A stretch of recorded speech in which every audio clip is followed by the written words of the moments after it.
Hold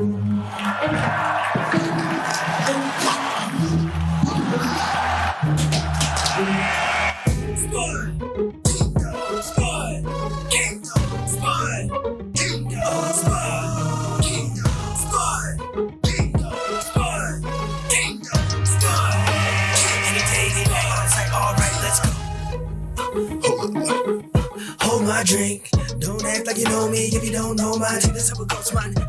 Please don't mind me. It is as if my whole life I dream. Winning is all I do, I think. Magic tricks when I roll up my sleeves. What you talking about, sleep? I stay up and get things done. I be like, ready, get me some. You couldn't prevent me from taking the lead in this league. I got stripes and stripes, striking best. Not hide your eyes. I'll just a whole dynamite. Let it ignite inside and still be able to remind them why it's Spud Kingdom. Spud Kingdom. Spud Kingdom. Spud Kingdom. Spud Kingdom. Spud Kingdom. Spud. Entertaining, I was like, all right, let's go. Welcome, everybody, to another edition of a Spud Kingdom podcast. I am your host, as always, Kevin Woodrum. Some of you know me as Woody. First off, I'd like to thank you all for tuning in and giving me all the feedback that you do every single week. I really appreciate it. It really helps me to make this a little bit better for everybody. And I really do appreciate everything that you guys tell me. We have lots to cover this week. I'm thinking possibly about moving the podcast release to Thursdays in general, for a couple different reasons. They release like players of the week for the NCDC and players of the month and stuff like that, usually late Tuesday or early Wednesday. So I would like to hold off so I can get that and maybe add that segment to the podcast as well. And also, games are going to be on Friday and Saturday for the rest of the season up until playoff time. So I think if I release it the day before the game starts, it'd probably be a lot better for everybody, get us a little bit more pumped right before the games. So just a thought, hit me up on Facebook. Let me know what you guys think. This week it's a little delayed because we did have a game Sunday. Usually Sunday is the day that I go over all the stats, watch all the videos and stuff from the weekend, and get all my stuff written down. Unfortunately, because we had a game Sunday, and then I worked Monday night, that we had another event at the Mountain America Center, I wasn't able to get all that stuff done in a timely fashion. So this week, the episode is a day late. Sorry about that. But I am getting it out there for you guys. And then I do want your opinion on if we should stay on Thursdays, just because it might be better the day before the games start for the weekend. Maybe it'll help us get a little bit more hyped up. I don't know. Just an idea. So hit me up on Facebook at Spud Kingdom Podcast. Let me know. Hit me up on X at Spud Kingdom Pod. If that's where you prefer to hit me up, it don't matter. Just hit me up and let me know what you guys think. I would also like to congratulate the trivia winner from last week. The winner was Chris Strom. Chris, I'll hit you up pretty soon. I'll be messaging you, and we'll get together, and I'll get you your hat, man. I really appreciate everybody that tuned in and actually answered this week. It made it way more fun when we had multiple people tune in. So we'll have another trivia question this week, because I think last week was awesome having multiple people, so we'll try it again. Unfortunately, I do have a lack of interviews this week because Saturday I attended the game as a fan, so it was harder for me to get interviews backstage. So I waited around after the game for quite a while, and I wasn't really able to meet up with anybody because they had a long meeting in the locker room and whatnot. And so I only really got to talk to one person Saturday night. And then Sunday, we'll get to here in a little bit, but because we lost on Sunday, it just didn't think it was the best idea to get some interviews on Sunday, just because moods might not have been the best. I might not have got the best overall content. I probably would have got some good content and some juicy stuff, but I don't think it's like the best stuff to get here on this podcast. I try to keep everything as positive as possible, even when we diss on people and stuff. I keep it in like a positive, uplifted spirit. So not too many interviews this week. Ogden did sweep their weekend, so we'll get to that and how that affects our standings. We swept. We didn't get to sweep our weekend. We actually went 1-1, so we'll get to that as well and let you know how everything goes on that. This coming up weekend, we do have Ogden in a 2-game set. 1 game here at home, 1 game there in Ogden. I'll get you a little bit of preview of that later in the show as well. Later in the show, after all that, we also have the 3 stars of the week. I really like that segment, so I'm going to continue to do it. Let me guys. Still haven't had any feedback on that one, but I'm pretty sure you guys all like it, so I'm going to stick with it if you're cool with it. Hockey Rule of the Week, we'll have that one coming up as well. I did get a fan interview, so we'll get to that. And then I'll tell you a little bit about my experience on Saturday, give you a little highlight of what it was like for me to actually attend the game instead of work it. It was kind of nice to let loose and not have to concentrate on other things and be able to actually focus and watch the game live and in person. It was pretty cool. So, with all that being said, let's get to some of the action. So, game 1 was Saturday, December 7th at the Mountain America Center versus the Utah Outliers. There was lots of shots in this game in general, especially for the Spud Kings side of things. Almost double, actually, for the Spud Kings in almost every period. So it was kind of nice to see us getting some shots up. In the first period, though, Utah had 8 shots on goal. The Spud Kings had 15, so there's that almost double differential there. But Utah was able to capitalize twice. The first one coming at 8 minutes and 9 seconds by Garrett Joss. Sorry. It was his 17th of the year. Garrett is one of the best players in all of the NCDC. So it's no surprise to me that he was able to get a score and get the things going for Utah.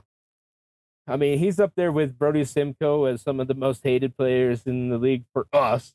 I mean, those 2 teams are our biggest competitors. They're right there, 1, 2, and 3 with us.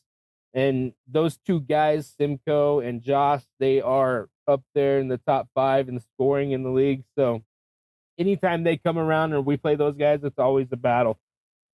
So Utah was able to capitalize. The first one was at 8 minutes, 9 seconds by Josh. It was his 17th on the year.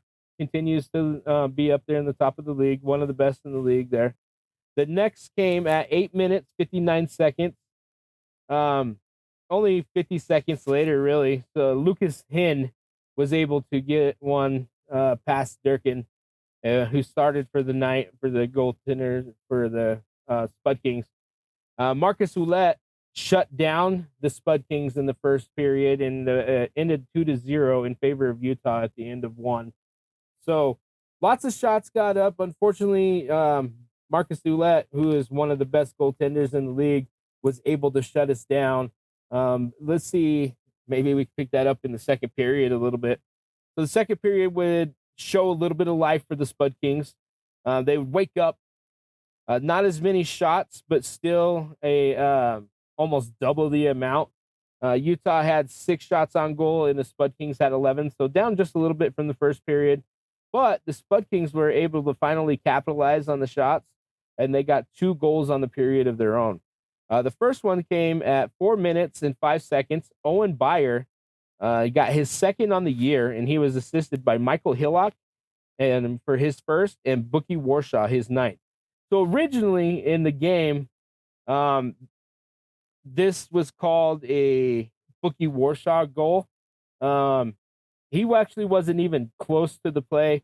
This was also one of them crazy goals. Owen did this, I believe, the previous weekend against Casper, but it got flicked up over the net, and Michael Hillock tried to bat it down, but he actually missed it, but it still trickled into the goal and still counted for us.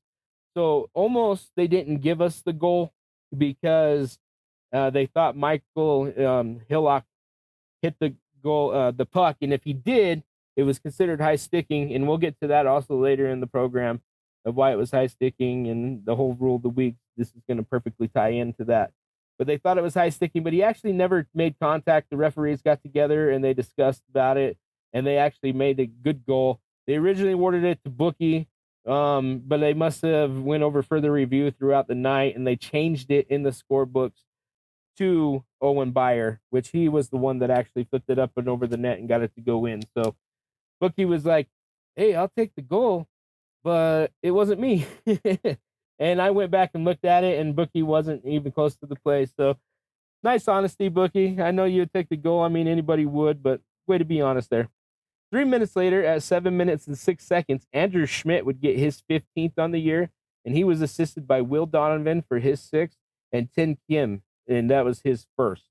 After the goal, Garrett Joss tripped Tim Kim. I don't know if you guys saw this live or not, and I did. I was sitting there on the glass with the Section 117 Rowdy. Shout out to the 117 Rowdies, and shout out to Brian for hooking me up with the ticket, man. I really appreciate it. But we were sitting right there, and after the goal, we see Tim go down, and Garrett Joss just does this little move and trips Tim.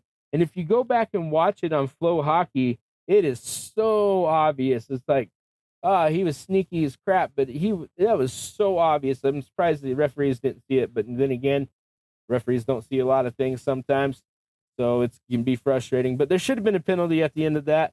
Garrett Josh, dirty move. That's all I can say about that, man. That was so dirty. No call. Oh, well. Well, we ended up tying up the game off of that, so didn't really matter. Durkin would shut out the outliers in the period, so each goalie matched each other for shutouts. So it's 2-2 into the second. The third period would be a battle. They would be matching shots, and the goaltenders would be doing their best. Utah put up 11 shots. Spud Kings put up 11 shots. No scoring until close to the end of the period. With 17 minutes and 27 seconds, Lucas Ronner gets his first of the year, assisted by Will O'Donovan for his eighth, and Sammy Grimaldi for his fourth. Excuse me. So this goal put us up by 1. It was awesome because it was late in the game. We were thinking to ourselves, awesome, now we just got to hold them. That's all we have to do. And then there was a malfunction with the clock.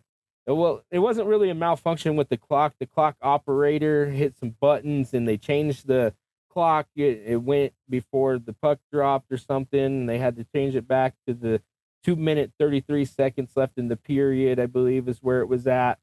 And they couldn't get it. It went to like 2.3 seconds. And then it went to like 23 seconds. And then finally they got it to go through and they dropped the puck.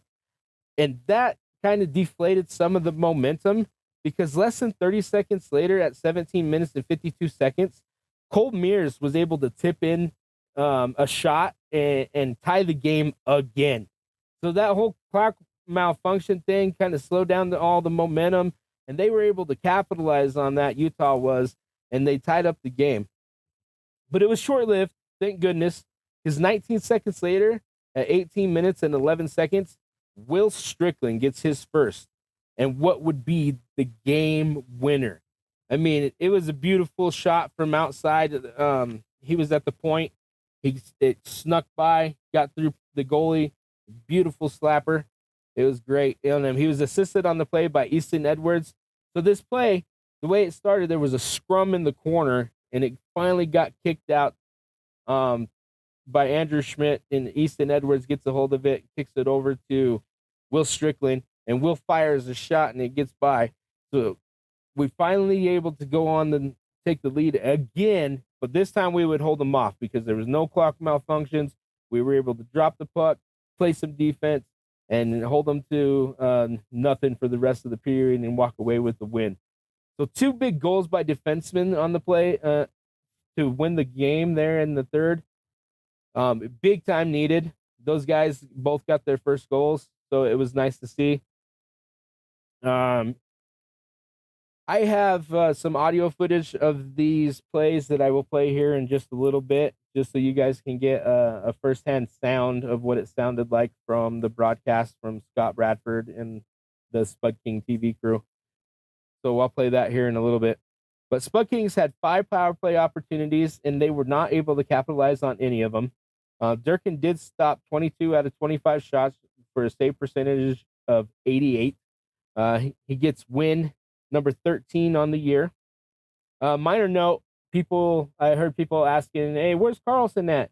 If you guys don't remember, at the end of the Casper game with like 2 minutes left, he ended up getting in a fight. So he got suspended for this game and was not able to play. So he had to sit, unfortunately, but he was able to come back the next night and he was able to play then. So Carlson was suspended for the fight at the end of the last game. So that's why he didn't play. So I promised you I would get you the audio from the game. So without further ado, here is the audio on the 3 last goals. It goes Spud Kings, then Utah, then Spud Kings. So here's the audio from those 3 goals. The Spud Kings get it there. Now they have an opportunity. Score! Let's go, Spud Kings! Lucas Ronner. As we were talking about that, you saw the puck get chipped out to the Spud King defenseman. Got it to Ronner. And he was able to get advantage over the other. Nice job. Let's get this replay. Here it is. Now, Ouellette is coming out. There'll be a man advantage here for Utah. Open net. This one coming to the side. Lozani at the point. Sends this one back across to Hinn. Hinn drops it. Shot, score! That's a score with 2 minutes left on the clock. Mears is going to get the tip here. We are now tied. There's a lot of good action between these teams. Yeah, Liam Donovan had an opportunity there coming in on the backhand side. This one comes to the point. Strickland with it. Strickland sends it, a score! Oh my goodness! Action! Will Strickland! What a crazy last 2 minutes of the game. We got a minute 49 left, and there's going to be more craziness before it's all said and done. My goodness. So Will Strickland, I believe his first goal of the season. Good job, Will. His 6th point overall makes the score 4-3, and I tell you, the fans are going nuts now. They're getting a treat here late in this contest. Thanks, Scott Bradford. I really appreciate you guys. Like, you always have quite enthusiasm for the game and for the Spud Kings, especially when they score and stuff. So I don't mind getting those audio recordings, man, because they always deliver, and I really appreciate it. So thanks again, Scott Bradford. I appreciate you for that, man. Also, as promised, I was able to catch up with DJ MacLeish at the end of the game. I didn't talk to him for very long. It was a long night. Like I said, I didn't get to work the game, so I didn't get to talk to these guys until it was way later and they were on their way out the door, because I just had to hang out kind of where the players' families and their people that hold their homes for them, they meet up with them after the game. I just kind of had to hang out in the same area and wait and hopefully catch an interview with somebody. So DJ was kind enough to talk to me after the game and give me a little bit of his perspective on the game. So without further ado, here is DJ. Hey guys, I'm here with DJ MacLeish. We just picked up a big win against Utah. Man, how does that feel for tonight?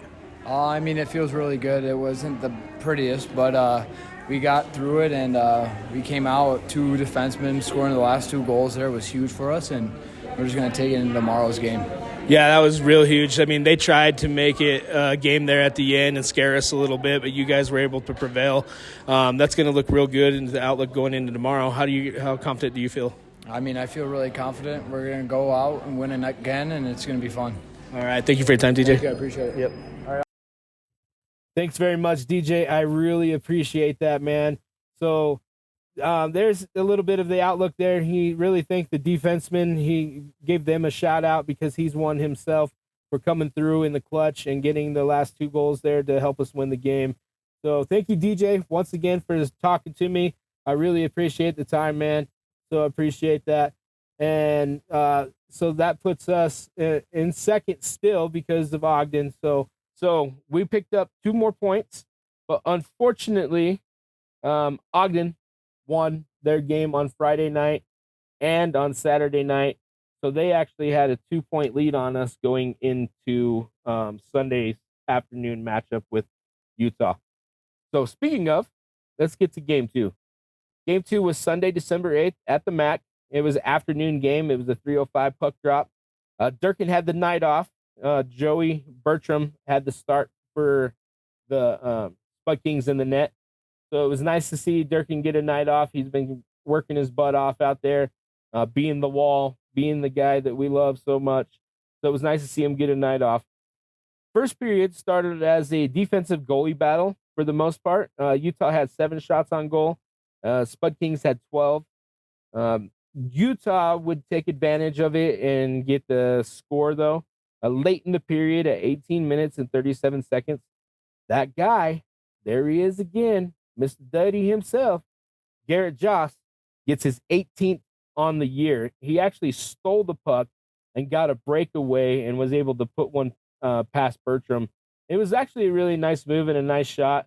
Garrett is one of the most talented players in the league, as we talked about earlier, and it also was playing pretty dirty all weekend. So, I mean, I had a lot of respect for the dude because he is so talented, but I lost a lot when I watched him play because, man, did he have some dirty moves. Not just that trip on Tim Kim. There was other ones throughout the game that I saw that, like, did this guy get away with it just because he is who he is? I don't know. I don't really care. Anyway, the games are over. But he gets his 18th goal on the year. So that would put them up 1-0. It was a breakaway. It was a good goal. So that 1-0 at the end of one. Second period would move, have more shots from Utah. Utah would get 12 shots on goal. The Spud Kings would get 13. Ouellette would shut out the Spud Kings in this period. Utah would score 2 more. And the first one came at 7 minutes and 16 seconds as Justin Obratka got his 8th goal on the year. And then less than 30 seconds later, at 7 minutes and 42 seconds, Sira Valic got his first on the year. It wasn't looking good for us at this point. They took a 3-0 lead. This was not even midway through the second period. So, man, I mean, the crowd was feeling a little bit defeated and everything. But when the players came off the ice, I was working on the back access, and they said, it'll be all right. We're going to turn this around. And Bookie Warsaw actually stopped and talked to me. I didn't record it or nothing because I was working, but he stopped to talk to me. He said, if we can just get one, it's going to flip this momentum, and we're going to make a comeback. That dude was so right. So here we go. Third period, which shows Spud Kings battle back finally. Utah only had 3 shots on goal, so great defense by the Spud Kings. Maybe Utah was just playing a little bit of keep away, just trying not to, cause any mischief. But you know what? It didn't work out in their favor. The Spud Kings would get 13 shots on goal, and the Spud Kings finally strike at 10 minutes, 10 seconds into the period when Tim Kim delivers his 3rd on the season with a sweet feed from DJ MacLeish for his 6th assist and Easton Edwards for his 16th.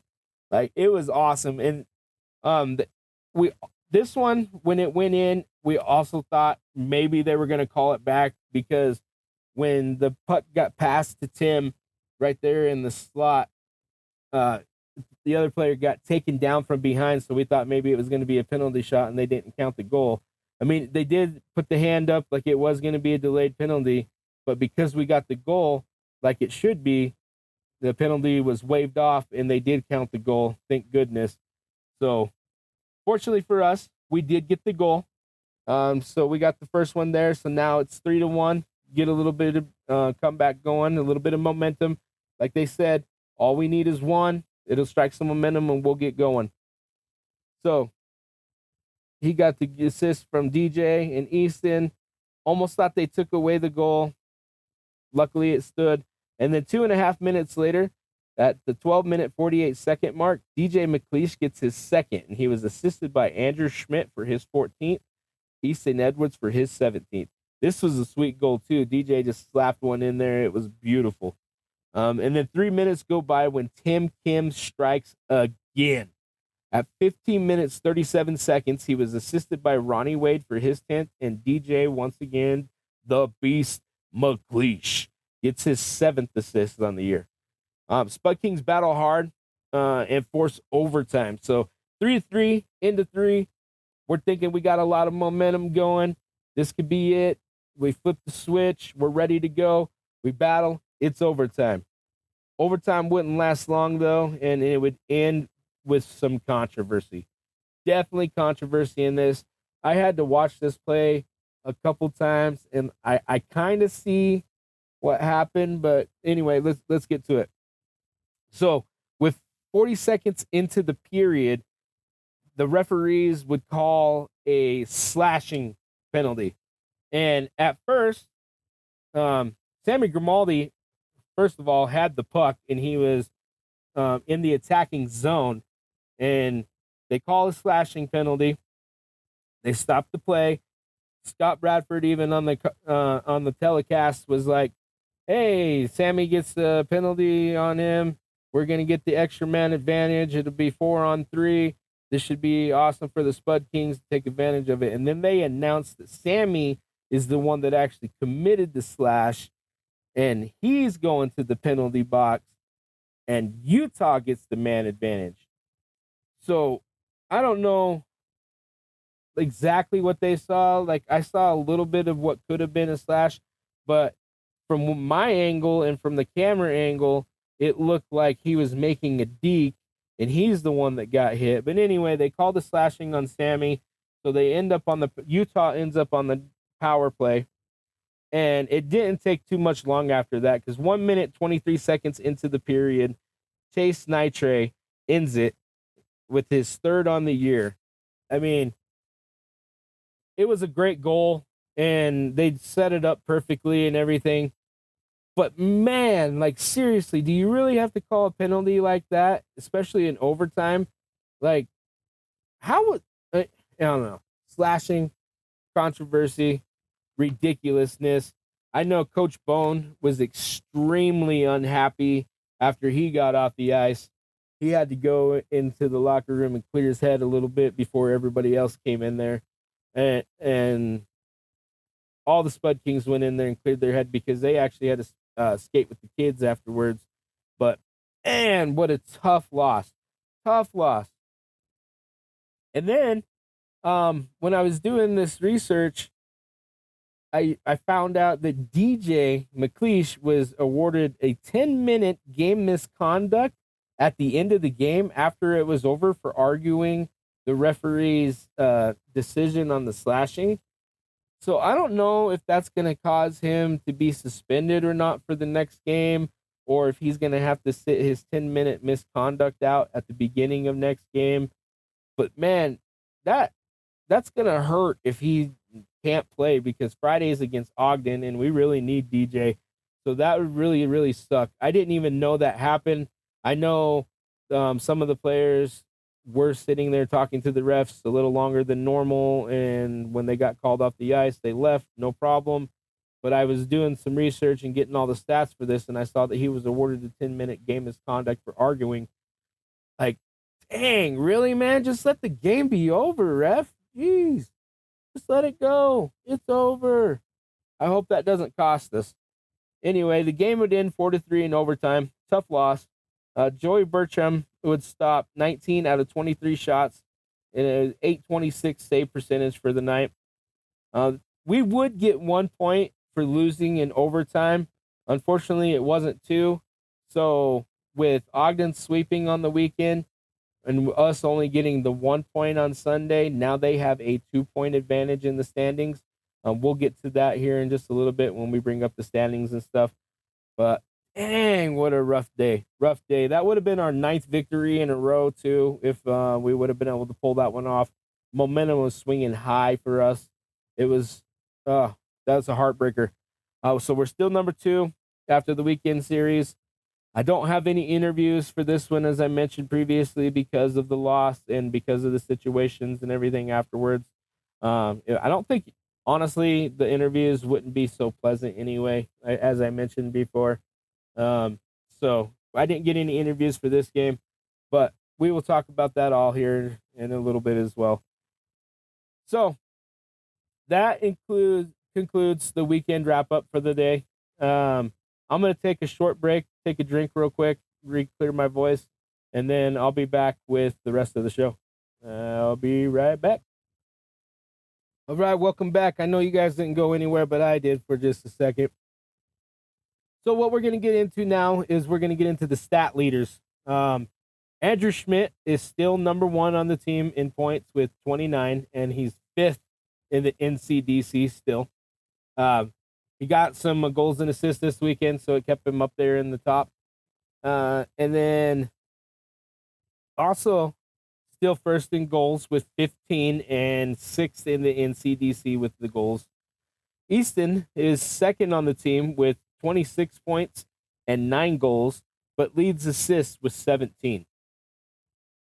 Durkin only played the 1 game this weekend, so he's 13-4 on the year now with a .923 save percentage, giving up 2.26 goals a game. And the Spud Kings average about 3.35 goals per game. So when he's in the net, our chances of winning are very high. We got 3 stars of the week coming up as well. We'll go with that since we just talked about the stats. Kind of goes hand in hand. 1 and 2 was hard for me. I had some help making that decision when I saw the player of the week come out, so it kind of helped that out a little bit. And then 3 and the runner-up was also really hard to do. And man, it was almost a coin toss, but I went with one over the other. And here we go. We'll just get to it. My runner-up this week was Easton Edwards. He had 3 assists on the weekend, put up a great showing. He always out there working his butt off. He's either scoring a goal or contributing in some way with an assist or something. So Easton always kicking butt.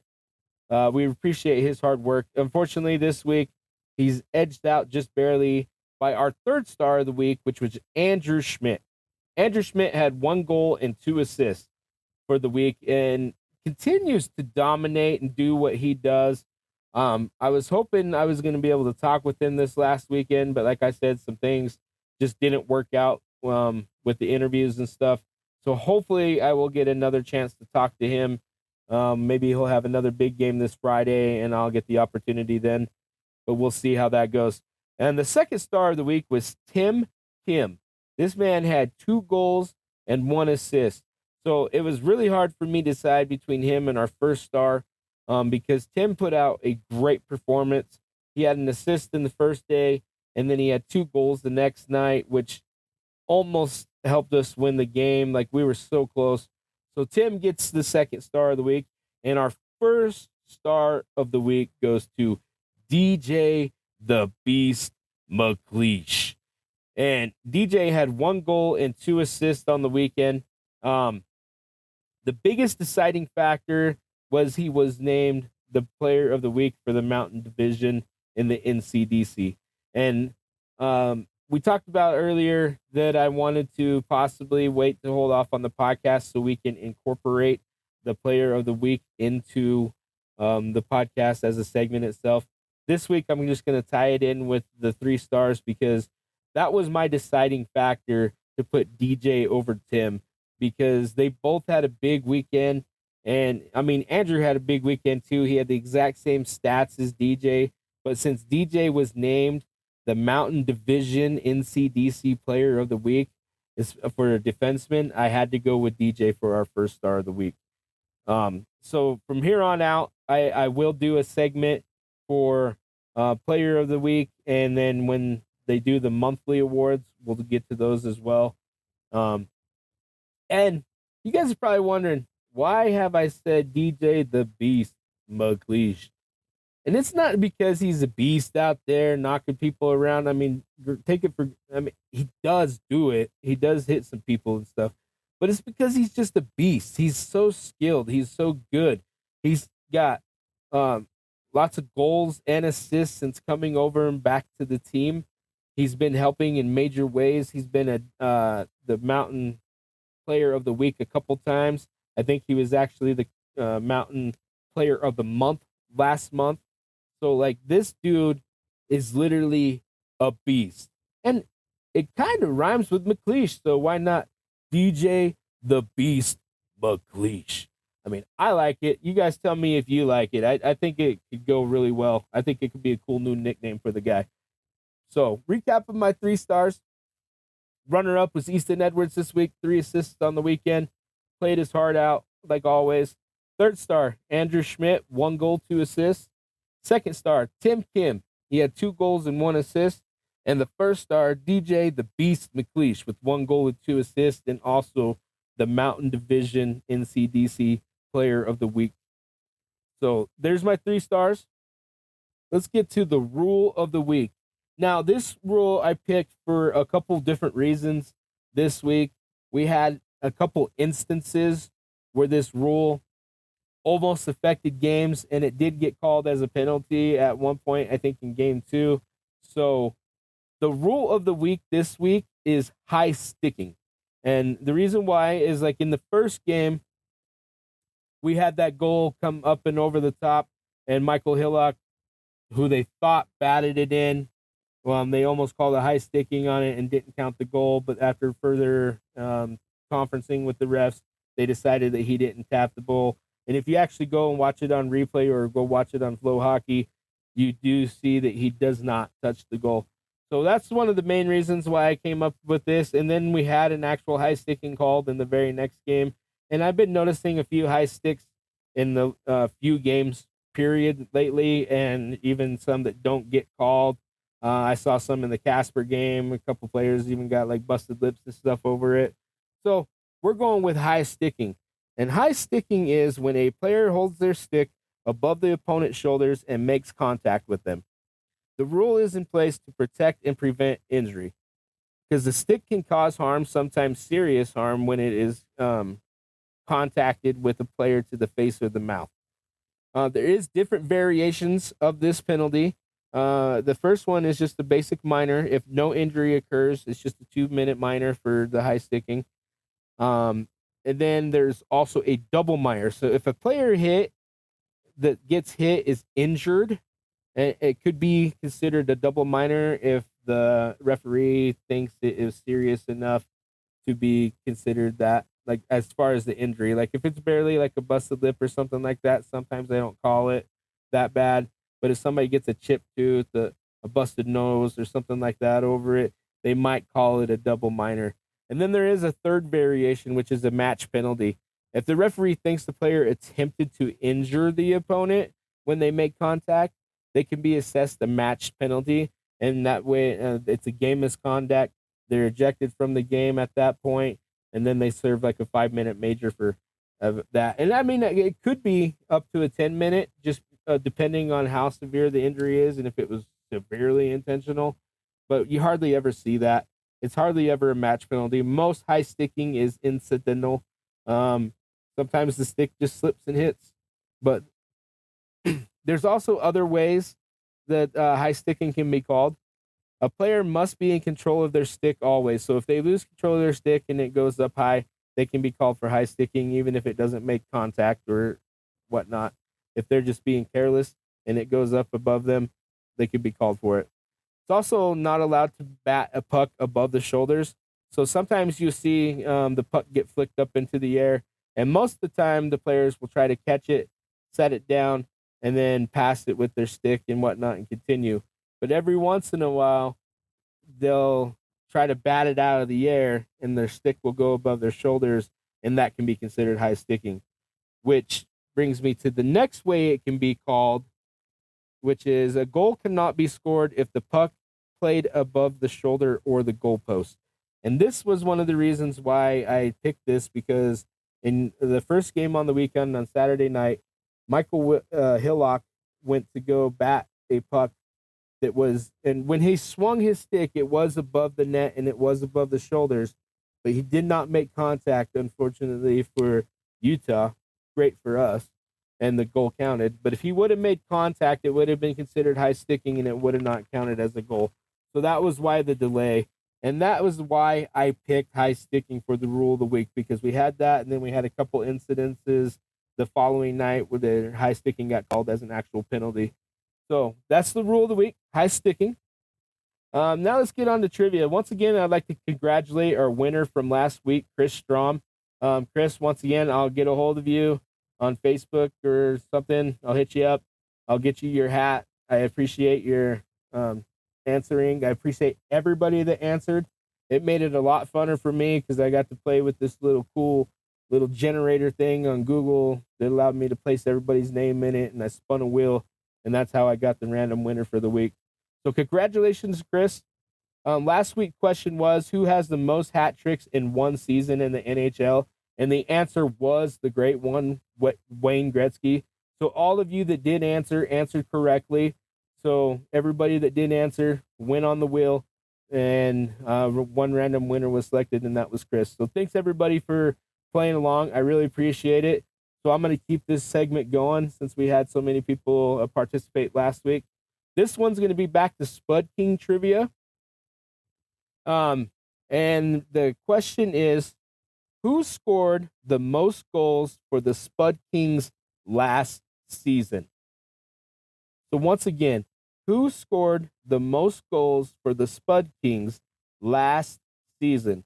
So this is for the 2023-2024 season, not this season, but the last season. Who scored the most goals for the Spud Kings? Answer me on the socials. I'm going to post it on the Facebook page. I'll try to get it up on the X because I know a couple of you responded to me over on X. So I'll try to get a question up there for you guys to comment and leave your answers as well. And once again, if I have multiple answers, I'll use that name generator thing. We'll do a spin of the wheel. I'll select one random winner. One of you will be walking away with the Spud Kingdom podcast trucker hat, and I'll make sure I'll get it to you. So I appreciate all you guys for sticking around for the trivia. I really love that you're taking a part of that. So with that being said, now we will get to the fan interview for the week. So the fan interview for the week is a good friend of mine. We've known each other since we were like 11, 12 years old, played grid kid football, I think is actually how we started and met each other. And then we've been basically best friends ever since. We go to concerts together. We go to sporting events together. We do all sorts of stuff. We watch a lot of stuff on TV together as well. So without further ado, we'll get to my fan interview of the week. This is my buddy Troy Garcia. So we'll get to that right now. All right, Spud Kingdom. So I have my guest of the week, my fan experience, so to speak, is one of my lifetime best buds. Troy Garcia is going to join us today. He's going to explain a little bit of some things, about his experience with hockey and how he started loving hockey and he became a Maple Leafs fan and all that. But we'll get into that in a second. So without any further ado, welcome to the show, Troy. Hey, thank you for having me. Yeah, no problem, man. So we've been friends a long time, and quite honestly, dude, until like a couple years ago, I didn't even know you liked hockey. So how long have you been a hockey fan? I didn't even know I liked hockey a few years ago either. My buddy Joseph got me into it, and he's been teaching me the rules, and I'm still learning, and then just put it at that and go from there. And I've been enjoying it. It's athletic. It's get no turf on the ice and everything. Yeah. Can't get no 2 injuries like that. So yeah, it's just energetic and fun, and everybody loves to see 2 people punch each other in the face. Yeah, I mean, there is that, like, when they stop and they start brawling for a minute, everybody gets excited, and I feel like half the people, that's what they're there to see. But, yeah, so you've only been a hockey fan for a few years. Joey got you into it. So did you just automatically pick the Maple Leafs as your team, or did you just watch a little bit? And how I became a Maple Leafs fan is I was, my buddy Joseph, he's a Pittsburgh Penguins fan. Okay. He was teaching me and everything, and I was just learning and watching and just decided to pick a team. And, I'm a Miami Dolphins fan, so I got to root for the underdog. So, so at the time, Maple Leafs, and they still not doing very good, so had to go with them. So, and I like the colors, and just everywhere else on other teams, so might as well just go up to Canada, Might as well. I mean, heck, you like Boston for basketball, like you said, the Dolphins for football. So why not pick a Canadian team for some hockey? I mean, it is where it started after all. Exactly, right? So, Maple Leafs fan, only been a fan of hockey for a few years. You've been to a couple Spud Kings games, though, right? Yeah, I've been to 3 of them. I went to their first season, and then one here and there a couple years ago, so... Oh, nice. So, your overall experience, what did you think of the games? It was great. Me and my stepmom Kathy and my cousin Jill went to the game, and they're not a big sports fan, but live sports, you can't go wrong with that. And, Yep. we just all had a good time and just interacted, and and just had a great time. And they didn't even know anything about hockey. They still don't even know anything about hockey to this day. But they still had a good time, right? Oh yeah, of course. That's what I've been trying to tell people about the Spud Kings, man. You don't even have to like hockey or even know what hockey is. But if you go to a game, you're going to have a good time. Oh, of course. You see these youngsters playing and everything, and they're playing just like the pros, semi-pros. I've been to Stillheads games in Boise, and they play just as good. It's just as entertaining. Yeah, I mean, and cheaper. And cheaper. I mean, I think average ticket price is about $20 if you can get them. As a matter of fact, they just opened up another game January 4th. It wasn't supposed to be in Idaho Falls, but now it's going to be. So more tickets available for another game coming up that people can't always have a hard time getting tickets. But so you mentioned a few Spud Kings games, and I think the overall experience of the game, because it's more than just watching the hockey. Like, they get the crowd involved in the game. They play some good music for the most part. Like, it's not just sit there and watch hockey, right? That is correct. Yeah, and like you go there and the interaction with the fans and how they get the fans into it. It's not just sitting there watching a game. Everybody's interacting with you. You can meet your new best friend there. You never know. You never know. I mean, I've met some awesome people at the hockey games, and a couple of them have become some pretty close friends. Matter of fact, I just got to go to a game on Saturday because of one of the people that listen to the podcast became a friend of mine. He's a season ticket holder, and he invited me to the game. So I got to go to the game recently. Lucky, that's cool. I would love to make one here soon, and it's not just about the fighting and everything. It's just about the atmosphere of live sports. Even if you don't know anything about it, check it out, man. Even if you're in the nosebleed sections, you'll love it. Oh, yeah. And you'll keep going, and you'll keep getting better seats, and it'll be worth your time and money. And eventually you'll learn the game of hockey itself, and it won't be, like, so boring to you. Right, yeah. You'll actually be like, oh, okay, I understand why that happened. Yeah, because, see, I'm a big sports fan. I know most of the rules on the other sports, and I'm still learning hockey, and I still enjoy it and know what's going on, but I barely know the basics, and I still have to ask my buddy Joey questions of what's this, what's that. So, like, why do they do that? What does that mean? Yeah, just watch it, and it's entertaining. So, and then listening to my podcast, I know you listen every week. The rules segment, does that help you out a little bit? Like when I explain the rules? Yeah, you got that famous voice and everything, so you explain it very well. You're like explaining football like Peyton Manning does to people, but you're explaining hockey. Like on the detailed. Yeah. Good, because I'm one of those guys that doesn't learn very well and has dyslexia and everything, but the way you explain it and I go and read about it, I understand it. So yeah, I explain the rules like the way that they have them written down, and then I try to explain them like, okay, well, what did you say though? Like, so I'm like, okay, well, this is what it really means, So like, what did you think? Why this was happening? Why is it called that? Exactly. So, you gotta learn. You gotta learn somehow. How do you learn? Somebody teaches you. Yep, exactly. And then I noticed that, like, watching the game just this past weekend, and even the couple of the rules that I've mentioned, when they come up, I'm like, oh yeah, that's what it was, because I'm learning too. Honestly, I've never been like a diehard hockey fan or anything. I've started liking the sport throughout the years, and now that the Spud Kings are here, I'm a real big fan, and so I figured put a little effort into it, learn the sport, teach others about the sport too, get people out to the game. I mean, besides the Chuckers in the summer, we haven't even had anything really here in Idaho Falls. No, so. Finally, just glad we got the Hero Arena and the Mountain America Center here, so we can start getting bigger things besides concerts and professional sports teams, whether they're minor league or major league or whatever. So yeah, you never know. We could end up getting more. I mean, if the rumor has it, they might start that arena football league up again. Who knows? Yeah. Who knows? And since coronavirus happened, sponsors, they can get back out there and get their name back out there. Exactly. There's more people going. Live sports are definitely not a thing of the past. They are the future.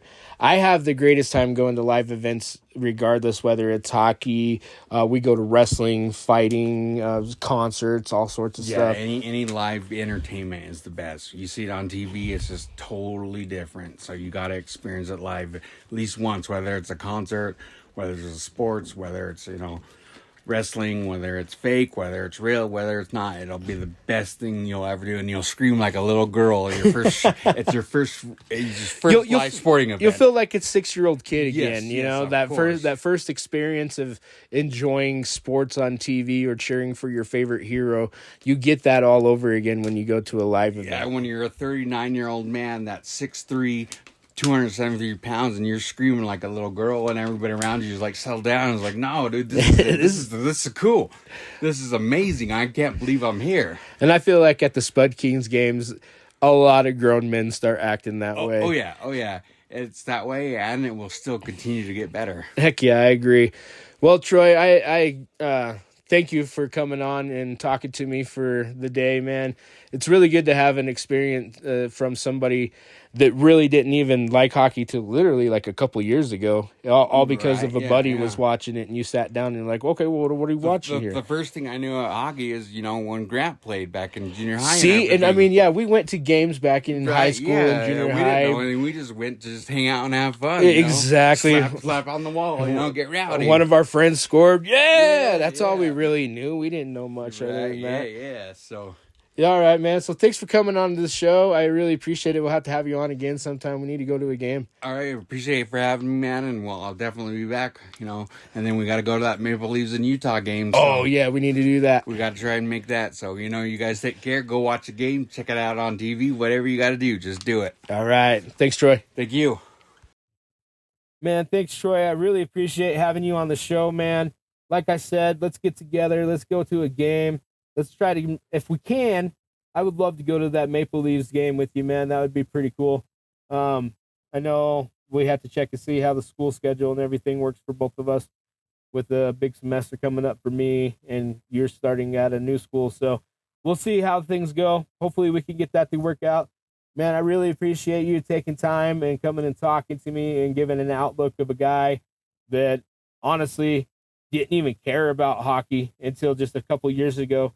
Sat down with a buddy who he's trying to get to watch basketball and football and baseball and these other sports, who our buddy Joey doesn't care for really any of those sports, but he is a diehard NHL Pittsburgh Penguins fan. So he actually got Troy to sit down and watch a game. And Troy, like he said, ended up picking the Maple Leafs because why not? He likes the underdogs because at the time the Maple Leafs were the underdogs. And I mean, like he said, right now they're not doing the best, but I mean, they're doing better. So it's awesome to have him on the show, give him a little bit of perspective to all you guys about somebody that wasn't a fan of hockey and is just barely learning it still to this day. So it's awesome to have him on. Thanks, Troy, for coming on, man. Really appreciate it. So the weekend outlook that's coming up this weekend, we have a 2-game set with Ogden. First one is Friday night, 7:05, normal as usual, home. Winner can get first place. If we win, we'll tie them with points. But because we beat them last time and the way that we played them the last couple times that we played, we would actually end up in first place tied with them. So it would make it for a huge game Sunday night. Also, Friday is Thunderstick giveaway. So the first 2,000 fans in attendance get Thundersticks, courtesy of Wendy's, which is awesome, man. Those things, they make a lot of cool noise. They're normally not allowed inside the Mountain America Center. We usually only allow the cowbells, but since it's a giveaway, we'll let you have them for the night and stuff. That thing's going to be awesome. It's going to look cool. It's going to sound awesome. So first 2,000 fans get Thundersticks, and it doesn't say first 2,000 kids or nothing. It's first 2,000 overall fans. Courtesy of Wendy's will get Thundersticks. That's Friday night at 7 o'clock, Mountain America Center. And then Saturday, we play Ogden in Ogden. And we can either improve the lead if we win Friday night. We can improve the lead Saturday, or we could fall further back. Utah, the Outliers, have this weekend off. So whatever we do, they won't be catching us this weekend. But this is a battle against Ogden. This is our big rival. They are number 1. We are number 2. There's only 2 points separating us from them. And we need to sweep this weekend. This is huge. Come on out. This thing is almost sold out. So please come do what you can to get there. Come support these boys. They really need our help to cheer them on. Huge game against Simcoe and Ogden. So please come out and support them. And if you guys can get the chance, I won't be able to Saturday. We got Boise State basketball here in town, so I'll be working that. So I'll be watching the game on TV later on Float Hockey. So if you guys get the chance, though, get down to Ogden. It's only a couple-hour drive. You'll support the boys Saturday. I know they would love to see you guys down there and giving them a little bit of a holla. They could use it. But this is a huge weekend in the standings. This can control first place for a little while. If Ogden beats us this weekend, it's going to give them a huge lead. No matter if they win 1 game, 2 games, we need them to lose both of them. We need to take these. But if they win 1 or 2 games, they're going to have a huge commanding lead on us going into the second half of the season after the Christmas break. So hopefully we can win this weekend. We can get back to there in first place, take control, be in a good spot.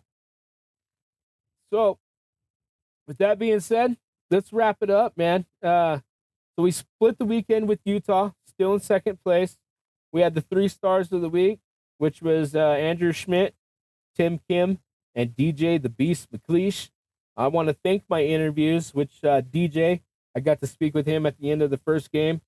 So thank you, DJ, for taking the time and talking with me. I appreciate that, man. Troy, my buddy, Troy Garcia, appreciate you for stopping by and talking with me, man. I really appreciate it. It's nice to have your point of view on things, because I know growing up you wasn't a hockey fan. Well, at least I thought so. So I had to make sure I confirmed that, because if you were hiding that from me from when we were kids, I mean, we could have had another thing in common, bro. Anyway, thank you for coming on the show, man. Really appreciate it. Don't forget to like, subscribe, follow me on Insta. We're on Facebook. I'm on X. On Insta and Facebook, I'm at Spud Kingdom Podcast. On X, it's Spud Kingdom Pod. And find me, this podcast. It's on Spotify, Apple Podcasts, YouTube, Amazon Music. I really appreciate you guys that listen every single week. I appreciate you new people that we have got on the show, listening to the show anyway. I'm going to try to get as many of you season ticket holders also on as interviews as well, because I think some of you have an awesome perspective. And just talking with Brian when we were watching the game together, he actually has a lot of good insight. So I might need to get him on the show, Mr. Colson. So if you're listening, which you probably will be, man, I'm going to be hitting you up. We need to do an interview one of these times and get you on the show. So anyway, I want to thank you all once again for listening. Let's try to get these W's this weekend. Come out, support the boys. Thundersticks on Friday. Go down, travel to Ogden on Saturday. Let's be louder than their crowd. Let's show these boys some support if we can. I know times are tight right now because it's almost the holiday season and everything. But let's do what we can to support these boys. Once again, like, subscribe, follow. Appreciate you guys so much.